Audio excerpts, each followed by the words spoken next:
Okay, so the webinar started. Let's see if probably have people trickling in now. Hi, everyone. Yeah, I see the number going up. Hello, everyone. We are just letting people kind of make their way into the Zoom room, so bear with us and we'll be getting started in just a moment. Okay. The number's starting to slow down, so we're getting closer, but we're gonna just hang tight for a moment. Okay. Hi, everyone. Welcome.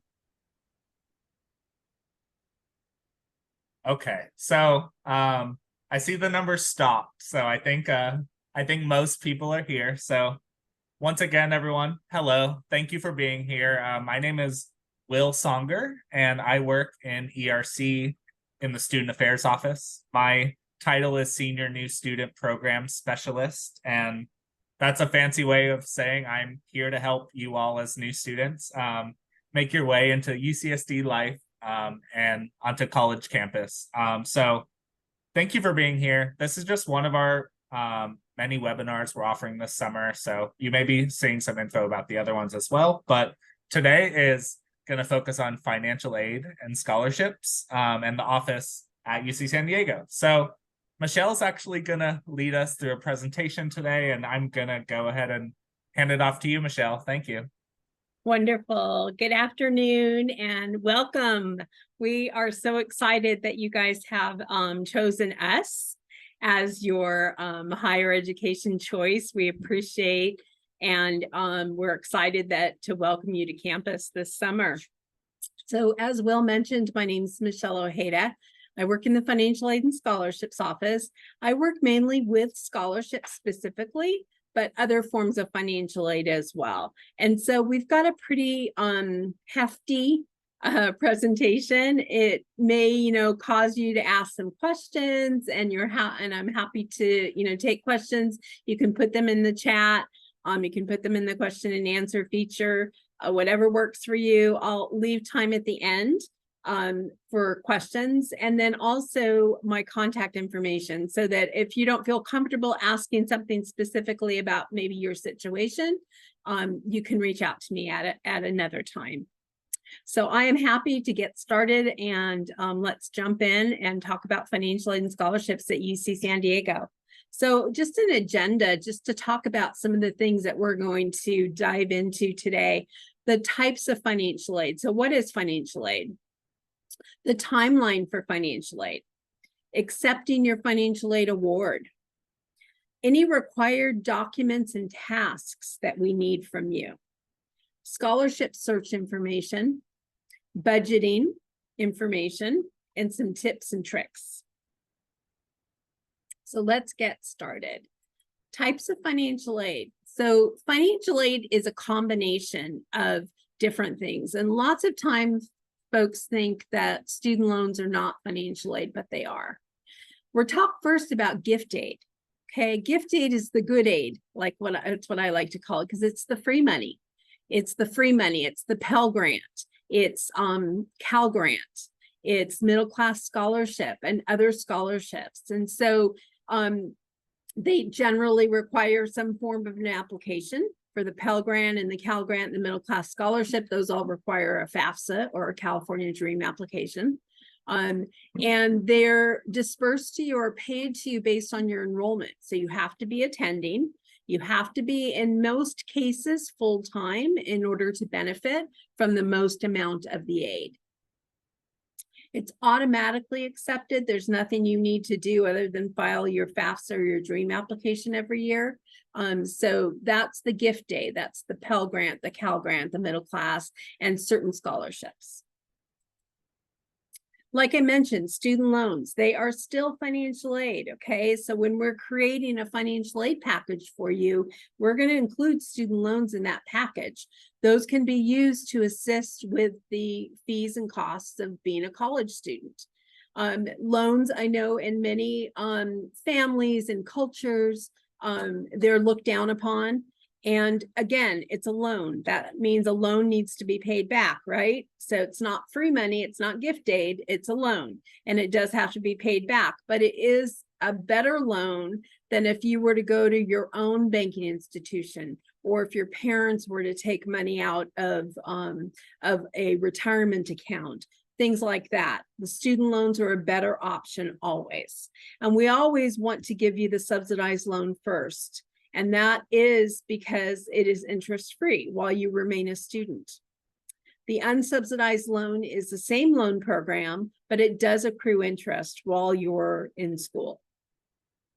We also have a university loan, which is a UCSD-based student loan. It is interest-free, like the subsidized, and you pay back on all of these loans 6 months after you graduate. Okay.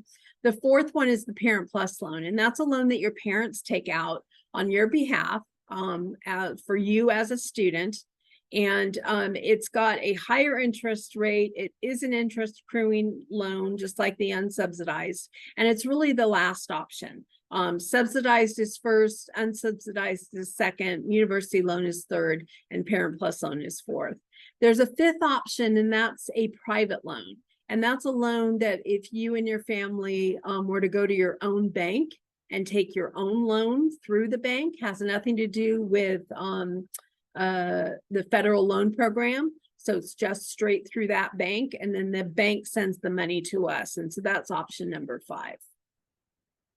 And we've got so much information on our website. So if you have any, questions after we talk, you can look there also, but you can always come and talk to me too. So that's kind of student loans. Work study. So work study is a form of financial aid, and you may have heard of work study. Basically what it is, it's a job on campus. You get to work on campus. You get to earn money while you're going to school, and you get to gain work experience. And it's a great opportunity for you to be able to make some extra income while you're a student, and lots of benefits to it. But I feel like the number one benefit is that you're working on campus, and we know in all of the different offices that hire students, your number one priority is being a student. And so we're going to work around your class schedule, around your test schedule, around the requirements that you have in the classroom before we're going to, arrange your schedule based on our needs, right? So for our office, we hire probably about 20 to 25 students a year. And almost every single office on campus has some form of employment. So if there's like a particular college that you're interested in, like if you wanted to work at ERC, right? So your ERC students, you want to work at ERC, you want to support your college, reach out to them, see if there's any positions open that accept work study. And work study is a form of financial aid, so it's a part of your financial aid package. You apply for work study through the FAFSA. It is a federal program, so you do have to be eligible for the FAFSA in order to qualify for it. But there are other ways of working on campus that you could investigate.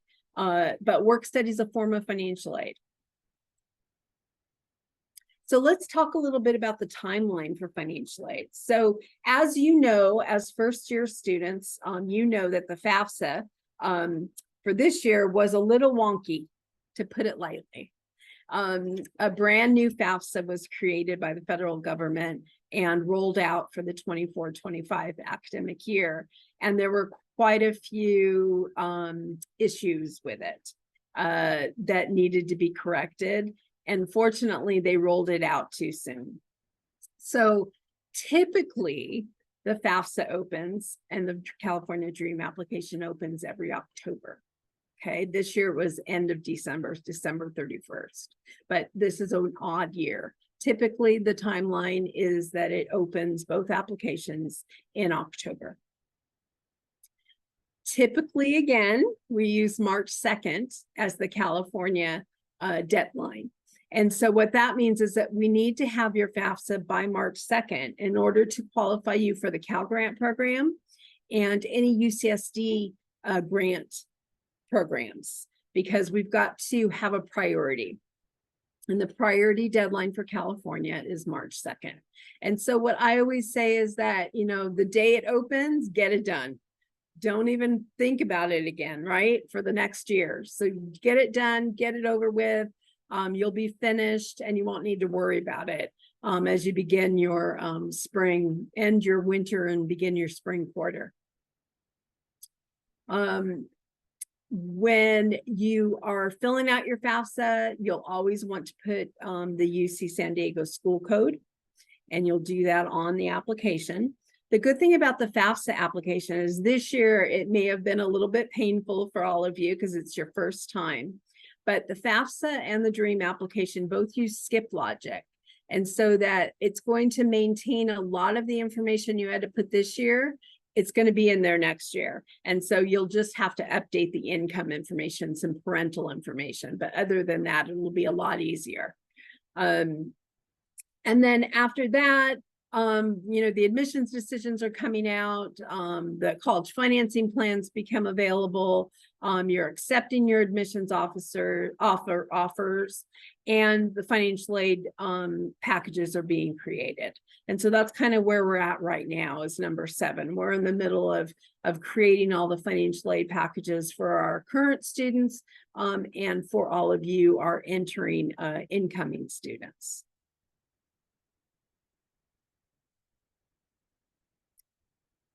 Anything about financial aid, enrollment plays a big part.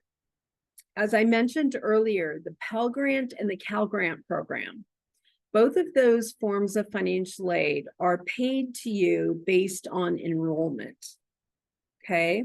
Pell Grant and Cal Grant.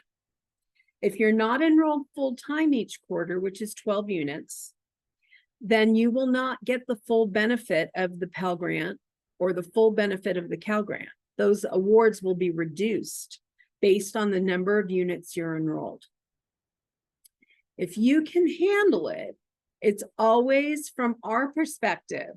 Now, Will may have a different perspective, but from our perspective, it's always going to be a benefit to you to be enrolled full-time because you are going to get the most financial aid. You're going to get the most benefits from the financial aid programs by being enrolled in 12 units each quarter. There's also a requirement, and you guys are nowhere near this because you're just starting out, but as you get into your 3rd, 4th, possibly if you're an engineering student, a 5th year, financial aid runs out at some point, okay? We can't give you financial aid if you're exceeding a certain number of units. And so you want to get through your program as soon as you can. And by doing that, enrolling full-time is going to allow you to meet those requirements. And again, you're going to get the most out of your financial aid.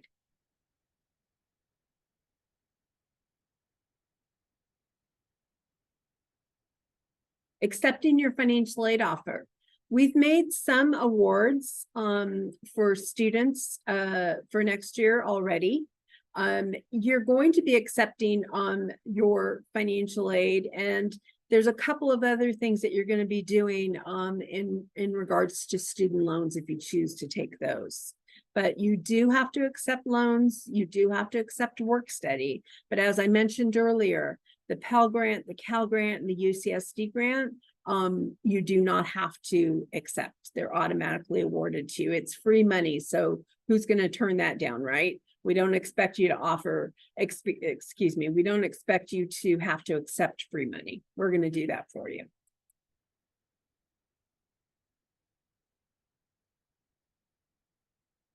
We have document deadlines. So you may on your Triton link, and Triton link is something you're going to become very familiar with because that's where you're going to find all of your information that you need to be a student at UC San Diego.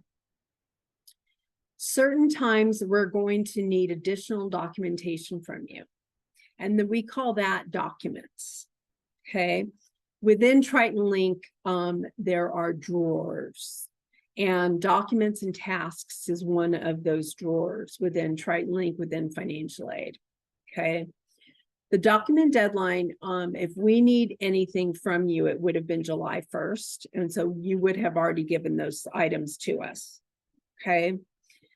You would get a financial aid email We only communicate with you at your UC San Diego email. So any email any Gmail account or an account you had through your high school possibly, those will no longer be used. You're only going to be using your UC San Diego email. And I'm constantly, when I'm chatting with students, did you check your email? Did you check your email? So we encourage you really to check your email, because we're going to communicate with you everything that we need from you, everything we want to share with you, everything we want to tell you is going to be via either Triton Link or your UC San Diego email.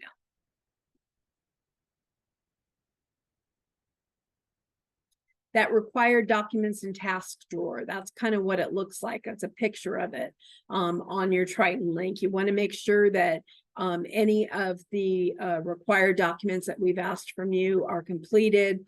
You can log into that and check just to make sure everything's done. And then if you are planning, or you already did accept student loans, if you've already gotten your offer, then there are a couple of other things that you'll need to complete. They'll be in the required documents and tasks. They are the master promissory note and the entrance loan counseling. And you do those once while you're during your whole time here at UC San Diego. So if you decide to do the loans, those will be under your required documents and tasks, and those are required. Direct deposit, something that we really encourage students to do. What that is that it allows us, once your financial aid is credited to your student account, we pay for your tuition and fees, and then if there's money left over, we refund that to you. And we want to be able to direct deposit that into your checking or your savings account versus sending you a check in the mail.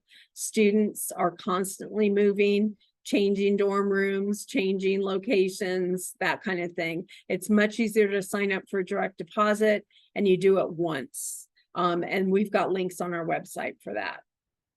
Providing consent for release of financial aid information, that's for your parents, or if you have a sibling or someone that you want to be able to call in and chat with us in the financial aid office. That allows us, you're giving permission to them to be able to talk with us about your financial aid. And again, that's on our website. A little bit about scholarships. So we've got scholarships at UC San Diego, and they're in a few different buckets, I like to say. For continuing students, we have an online application. So you would be considered a continuing student your second year on campus. And it's an online application. You'll fill that out, and you're eligible for scholarships. And so that's for our continuing students, and it's on our website. You can also go to our website, and we've got search engines that we have already vetted to make sure that they aren't going to create a bunch of spam or a bunch of bad emails sent to you. They are reputable sites, reputable search engines that you can search for scholarships. And I always say that scholarships are kind of a part-time job. You may already know that because you've been, during your senior year, your counselors are probably suggesting for you or forcing you to apply for scholarships. And it's a lot of work, but it's well worth it. It could mean, that you don't have to take student loans out, right? Because you've got the free money to assist with your expenses and tuition. And so this is kind of a little bit of a chart of what those buckets that I referred to. Our continuing student scholarship, again, is that online application. It's called Blackbaud. We've got undergraduate research scholarships that are done across campus, generally during the summer terms, and those are available. National competitive scholarships like Gates Millennium, those kinds of things. We've got links on our website again for those. And then outside agency scholarships. What those are organizations, companies, private foundations reach out to us and say, hey, we've got these awesome scholarships. We would like to promote them on your campus so that your students can apply for them. Would you be willing to, have this information available to your students? And we say, yes, please send us the information. We then vet it to make sure that it's good, that it's not, again, going to create spam, that it's accurate, that it is a good organization, that they're not going to charge you money to apply for it, all those things. We do that in advance. And what we do is we create a spreadsheet on our website where we list it. Every single scholarship is going to have its own requirements, its own due date, its own application, and all of the amounts are going to be different. And so what I encourage students to do is just check that out. Periodically, we're updating it on a maybe bi-weekly, a bi-monthly basis. So we're updating it as we're getting new scholarships in. And so it's an opportunity for you to take a look at those and see if any of those meet your requirements.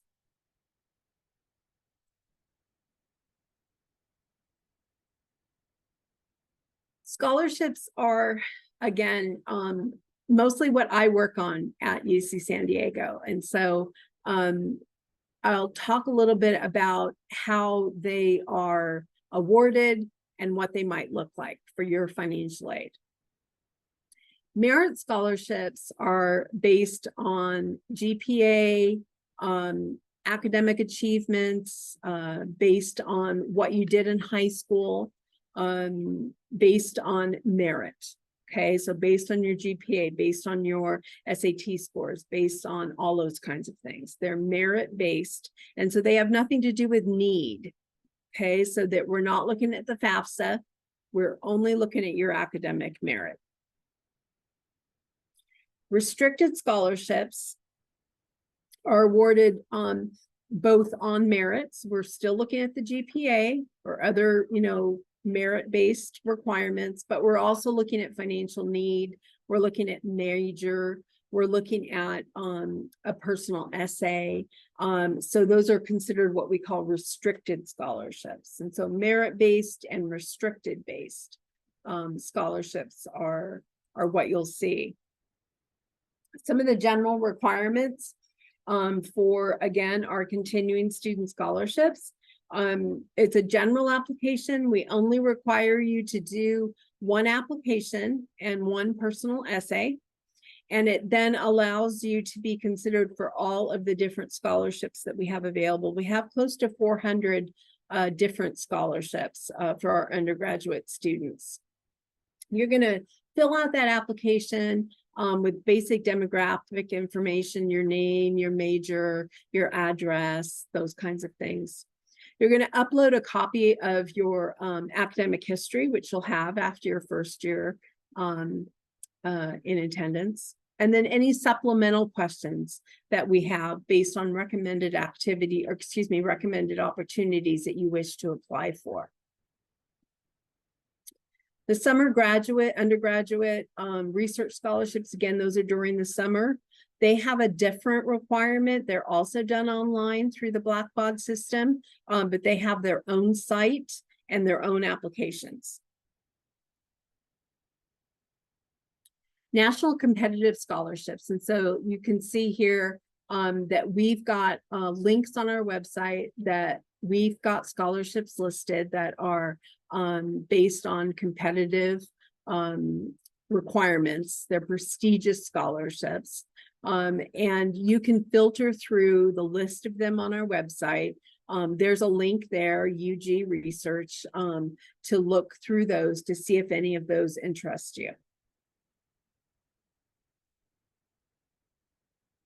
These are the outside agency scholarships that I talked about. This is what that spreadsheet looks like on our website. And again, we're updating this constantly. We're posting new scholarships that are available from, again, those outside organizations.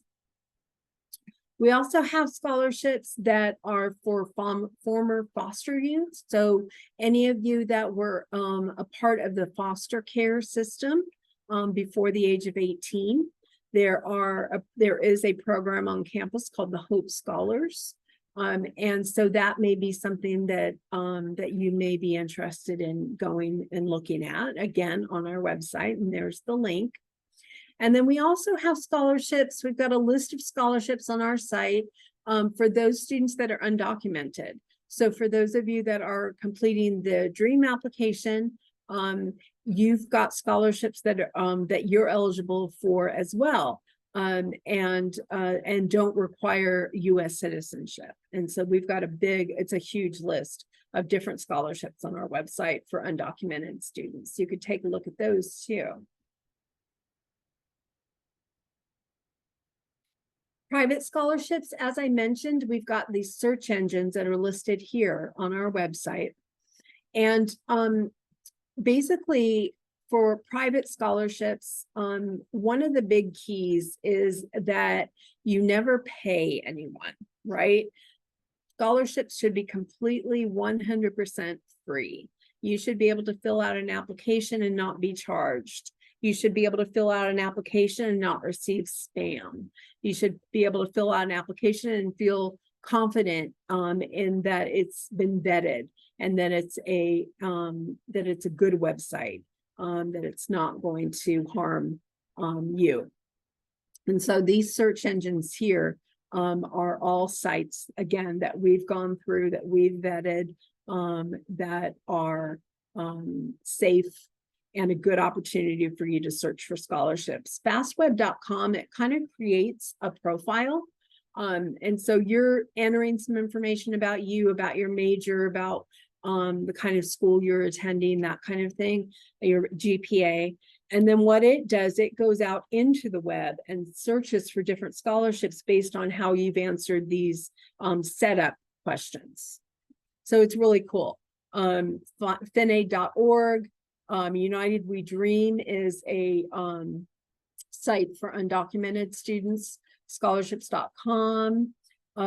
So again, different ways to search for scholarships. It does take work. You do have to actually spend some time doing it, but it's definitely a benefit for you. Not just monetarily, but it's a great CV builder. And great when you're starting to look for internships, and when you graduate and you're starting to look for jobs, and you're able to list these wonderful scholarships that you've received. Okay, satisfactory academic progress, or what we call SAP. So SAP is basically, the government says that if we at UC San Diego are going to give federal financial aid and state financial aid, we need to make sure that a student is progressing in their program, okay? Which means that you're, enrolled, you're staying enrolled, you're attending your classes, you're meeting GPA requirements. And then, like I said, the maximum time frame, I mentioned that a little bit earlier. I know you guys are not even near that, but as you progress in your program, that may become an issue depending on how many units you're taking. So if you're having to take, a lot of units, then we're going to talk with you and chat with you and have that conversation. But GPA, for an undergraduate student, you have to maintain a 2.0 GPA in order to still be qualified for financial aid. And then for the PACE, which means that you're progressing in your program, you need to be completing at least 30% during your first year, which is 0 to 44 units. And so that's where that coming into that 12 unit every quarter requirement or suggestion comes into play. And so SAP is something that we do. We're only looking at your GPA at the end of each year. So if you're, doing awesome in fall and winter is really a struggle for you and your GPA really drops, you've got the spring quarter to bring that back up, because we're only going to be looking at your GPA for SAP purposes at the end of the spring quarter. And same thing with the units, with the PACE. You also always have the ability to appeal. So if your GPA is below that 2.0, but something's happened, something with your family that forced you to, not be able to perform very well within a given quarter, we're always going to give you the opportunity to appeal anything regarding SAP. Commencement of academic activity is new. It's a couple of years now. Basically, it's nothing that you need to do other than you need to attend class. It's something that your faculty in your class will be doing. And they're basically certifying that you are in attendance in your class. Okay. So the government, again, feels that, you know, the students, we don't take attendance, okay? But the government wants to make sure that students that are receiving financial aid are actually in the classroom, are actually attending. Your professors, your faculty are the ones that will be doing this online. And we will communicate with you if one of your faculty has not completed this requirement, and we'll communicate with the faculty as well.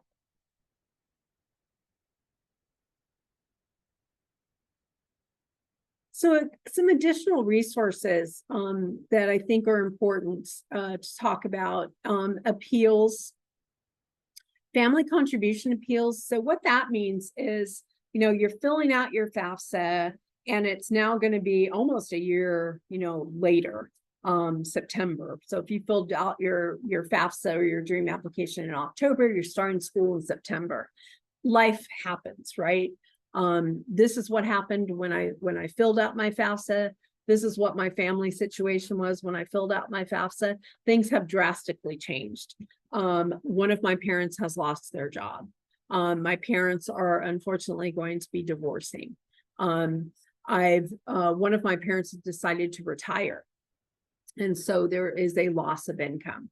And so what we do is we say, hey, you know, we know life happens. And because your FAFSA was filled out so long ago, we want you to have the ability to appeal and explain to us what that situation looks like. And so those appeals are currently on our website. Again, loss of income, unemployment, divorce, separation. Those are just some of the family contribution appeals that we can consider. The others that we can consider are called a cost of attendance appeal. And what that is as a financial aid student, we create a financial aid budget for you. And the budget means this is what it costs to be a student at UC San Diego. Now, that budget may not be enough to cover what you need. And that's where these cost of attendance appeals come in. You need to buy a computer. You have lot of transportation issues, broken down car, you know, repair issues. You're having to travel from long distances to get to campus. You're commuting to campus. Your rent and utilities are exorbitant. You've got childcare costs. So all of these things are considered additional. They're considered an additional cost of attendance. And so we've got an appeal for that as well. And so say you want to buy a computer, and what we would do then is have you complete the appeal, and then we would offer you financial aid in order to help you pay that cost of that purchase. Okay. So that's what that is. And again, all of these appeals are on our website. And you just need to download them and submit them. Also, unusual circumstance appeals. So again, this is talking about that loss of income. So if your parents' income is significantly less this year than it was, remember that your FAFSA and your DREAM application are using income from 2 years ago, 2022, right? So if the income has changed for your family, for your parents, then you can submit an appeal. Let's see, if you are older than 21, but you're not 24, because 24 is the magic number when you're not considered a dependent student anymore. And you're unaccompanied or homeless or self-supporting or at risk of being homeless, there's an appeal, unusual circumstance appeal that you can fill out, that we can help you get through those difficult times. You can apply anytime throughout the year for the unusual circumstance appeal. So that's an option as well. We always encourage you to come in and talk with us. We've always have counselors available. So if you're on campus and you want to come in and talk to us, we're happy to sit down with you and go over some of these, life-changing situations. Also, we have Zoom appointments that we make throughout the entire day from 8 in the morning till 5 in the afternoon. And so that's a possibility if you're not on campus. But please come and talk to us when you find yourself in any of these kind of situations, because we want to be a resource for you.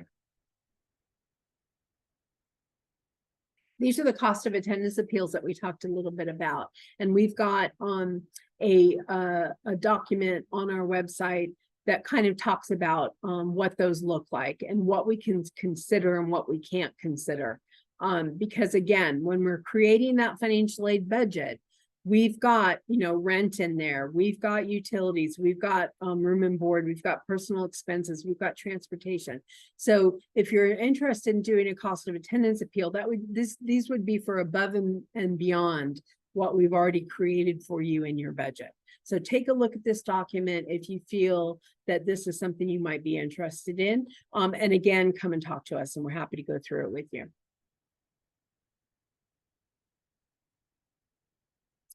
The 25-26 FAFSA, hopefully, fingers crossed, it comes out in October of 2024 this year. Again, this would be for your second year on campus, 25-26, and we want to make sure that you complete that by March 2nd. The FAFSA and the DREAM application are required every single year that you're a student. And so every single October, you'll need to remember to fill out the application and complete it each year so that we can consider you for that financial aid. This is our contact information. So I'm happy to provide that to you. I can also send Will. I'll send him my personal information and then he can send that out to all of you so that you can reach out to me directly if you feel comfortable doing that. And I'm happy to do that, Will, if you're willing to send it out to them. Questions? Do we have any questions? I can't see the chat, unfortunately. I'm thinking, is it okay if I read them to you and then you answer for us? I love it. Yes. Okay, cool. So we got a total of 8 questions during the presentation. And then for our guests, feel free to type more now if you'd like. But one of them that we got more than once is, should we be worried if we have not received our financial aid package yet? No, absolutely not. We, to be with full transparency, just started last week. And we're doing a certain population of student, and we'll start rolling out more financial aid awards as we get through the month of August. Our goal is to get everything done within August or first couple weeks of September before you start school. But no, you should absolutely not be worried. I would encourage you, though, to make sure that you go onto your Triton link and look at the document and tasks drawer to make sure that we're not waiting on anything from you. Good question. Thank you. For our next one, and I don't know if you answered this, but when can we start applying for subsidized and university loans? Yeah, so we'll automatically include loans in your financial aid package. So once you do get your package, you will have loans included and you will have the option of accepting them or not. So it'll be part of there's nothing extra you need to do at this point. As I mentioned earlier about the promissory note and the entrance counseling, those will be required, but we will prompt you with that information once you accept the loans. But nothing you need to do now. When you get your financial aid award package, that's when you'll actually accept the loans. Pardon me. And is there a deadline set right now to accept the financial aid packages and the loans? Yeah, there really isn't. June 30th of 2025 would be the deadline to accept financial aid, but we're going to definitely for those of you that are interested in loans, or have loans in your package, we're definitely going to pepper your email and remind you about mid-spring. That's about really the deadline that you should be concerned with in terms of student loans. So you don't have to take a student loan now or during your fall quarter or during your winter quarter. But if you are interested in a loan, about mid-spring is about the deadline that you could be accepting them. And the reason for that is because once you accept a loan, we have to go out to the government, get it approved, get it back, go through all of those, internal processes. And we want to make sure that we've got plenty of time before the quarter ends to do that. So about mid-spring is about the last that you could accept loans. They're going to keep firing away. Do you know when the middle class scholarship is coming out? Yeah, middle class scholarship is its own little, I call it a beast. It's a program that the California Student Aid Commission created. I think we're on our 4th year. Typically, they do not release the middle class scholarship until about November of each year. And the reason, there's multiple reasons for that, but one of the main reasons is that they want to know, they being the California Student Aid Commission, want to know that what financial aid you've already received from your school. Because if you're getting a full financial aid package, then you may not be eligible for the middle class scholarship. So they're looking at a number of different things when they're determining eligibility. And again, they are the ones that determine the eligibility and basically send us a check, and we provide it to students. So we don't have any say in eligibility. However, typically they've been coming in the last few years about end of November, right around Thanksgiving is typically when the middle class scholarship comes out. So it'll be a surprise if you get it. Someone submits their required documents and tasks in Triton Link after July 1st deadline. I'm sorry, I didn't hear the beginning. That's okay. What happens if a student submits their required documents to finance or like on Triton Link after the July 1st deadline? Yeah, I mean, we're going to be, especially this year, because of all the issues with the FAFSA application, we're going to be pretty lenient with students.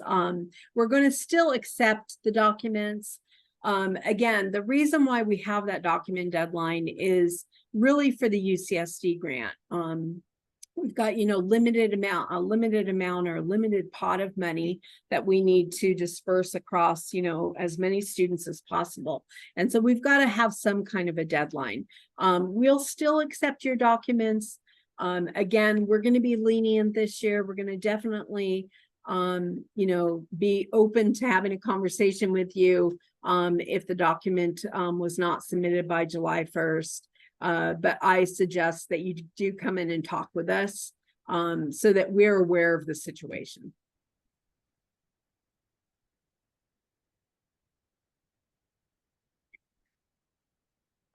Student asks, how can they apply for work study positions for as early as this fall quarter? Yeah. So again, work study is a form of financial aid, so it needs to be a part of your financial aid package. With that said, there are a number of offices on campus that hire students, even if you don't have work study, right? So you can still get a job even if you don't have work study. So I'll put that out there. But because I work in the financial aid office, I'll talk about the work study program. And basically it's through the Career Center, it's through handshake.com, and you apply through there.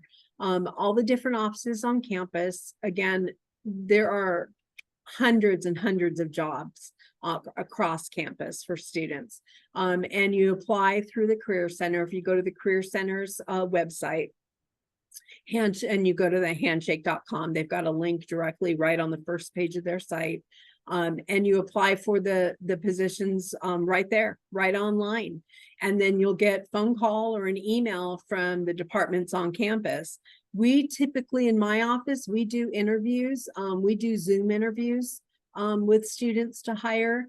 And I think, you know, it's across the board how each department is going to handle that, or each office is going to handle that. Some may do it in person, some may do it Zoom. But you apply through the Career Center on handshake.com. Dropped that link to Handshake in the chat. So any of our guests who are interested in working on campus, you can take a look there. To share a little bit about my experience, I did work study for all 4 years at UCSD. I got a job at a dining hall before I even stepped foot on campus, and I had my first shift before like I even had class. So there are jobs available right now for fall quarter. So yeah, I just wanted to share that with our team or with our guests today, and that link is how you'll be able to like browse those job postings. Okay, so moving on. How do students make sure financial aid is covering housing? Yeah, great question. So when we send you your financial aid award information, your financial aid award letter, it's going to give you what is covered by financial aid. And basically, housing on our campus, first of all, is pretty expensive. You've got options for living on campus. You're going to be choosing a specific dining plan. You're going to be choosing how you want to live on campus, whether you want to be in a single or you want to have roommates. If you choose a single and you choose the highest dining plan, that's going to be the most cost. And in some instances, the full financial aid package may not be enough to cover that 100% expense.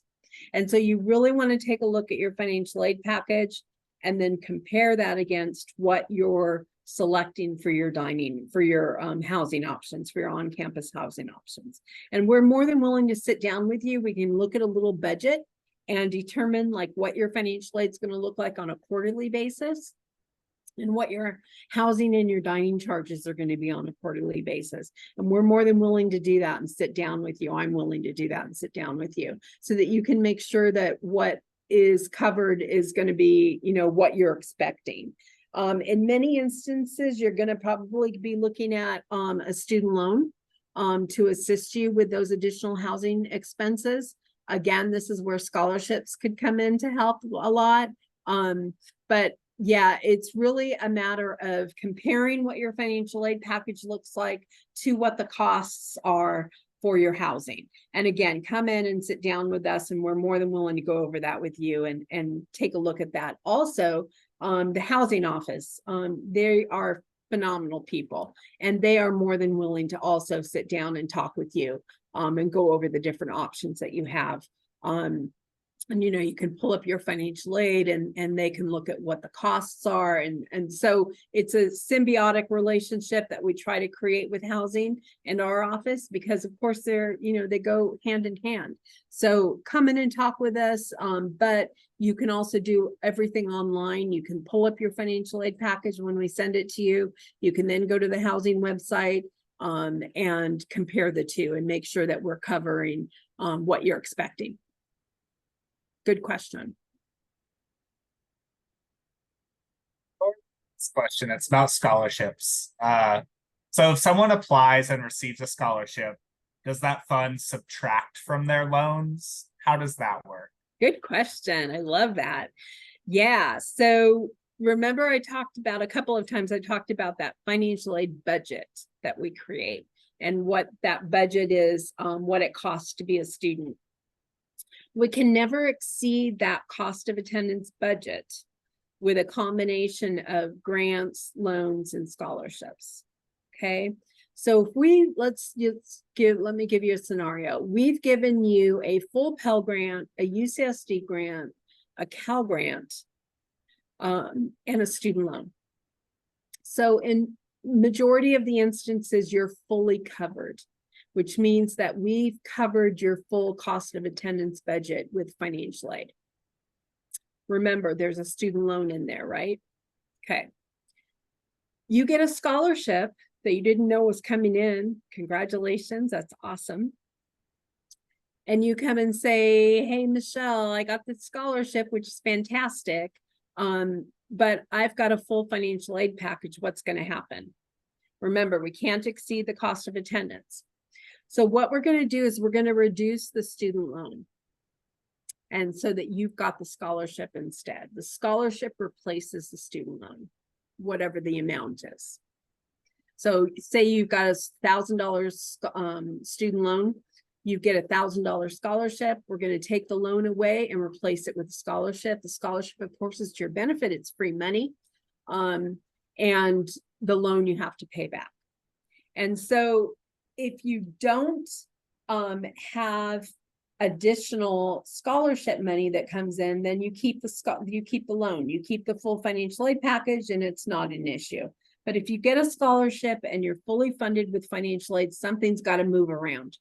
We're always going to go to your benefit, and to your benefit is always going to be to reduce the student loan, because we want you to have less loan debt. In some instances, we may have to reduce something else in order for you to have that scholarship. Again, scholarships are great CV builders. They're great resume builders. And so we always want you to have the ability to have those as part of your package.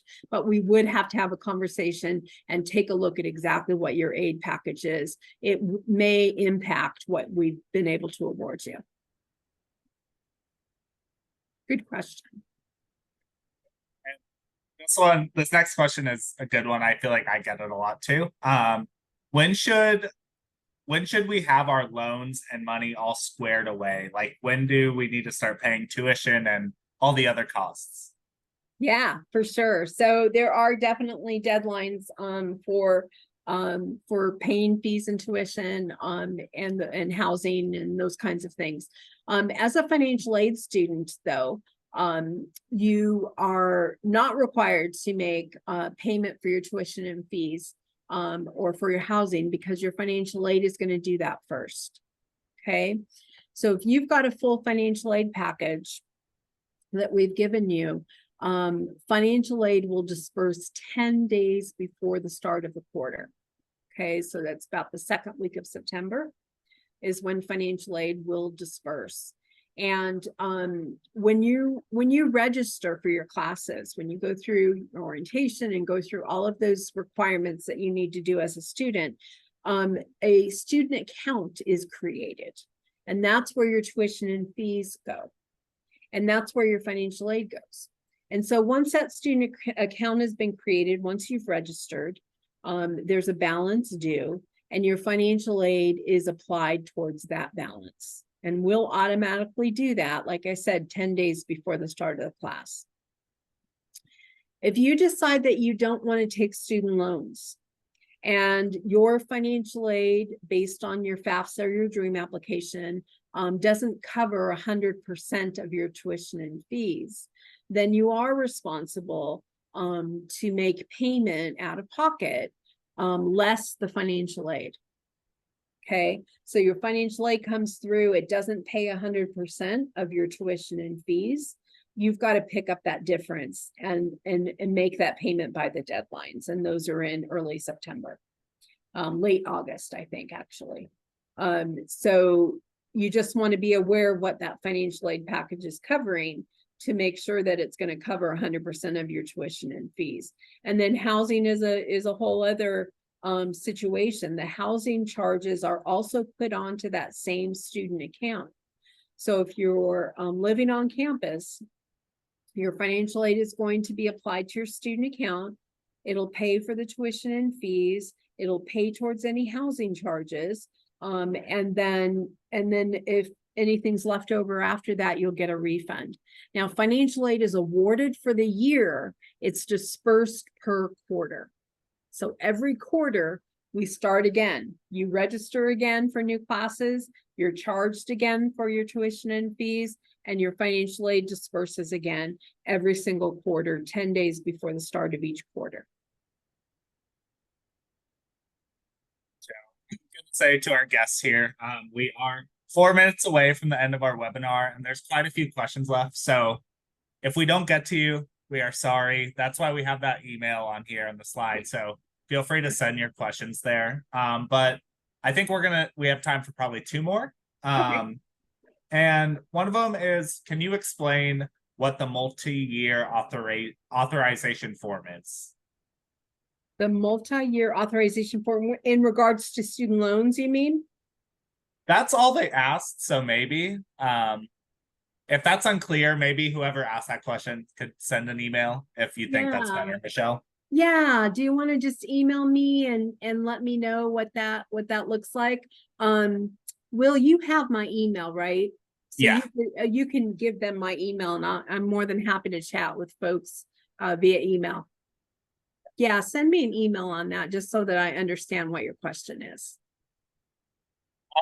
And let's do this one. To get in-state tuition, do one's parents or guardians need to get to work in state? That's a residency question. Okay. Through our registrar's office. There's a lot of requirements to be, if you are currently not a California resident, and you are coming to UC San Diego from out of state, there are quite a few requirements that have to be met. And I am not up on what all of those requirements are, but the registrar's office, through the admissions office, the residency area, has a list of the requirements on their website. And if you want to email me, I am happy to put you in contact with my person in residency that you can chat with and ask those questions too. I don't want to give you bad information. One is I did drop your email, Michelle's email, in the chat. So if anyone wants to copy that, it is there. And let's do one last question. Sure. Are there prepayment penalties on student loans? Good question. There are not. Absolutely not. So if you were to take a student loan as an entering freshman student, and you wanted to start making payments now, that's awesome. And I 100% encourage you to do that if that's a possibility for you. There are no prepayment penalties. And if it's an unsubsidized loan, if it's a subsidized loan, it is going to be less loan that you're going to pay back when you graduate because you won't be charged interest. You already have made payments towards that principal balance because you're not being charged interest. So absolutely a great idea if you can swing it.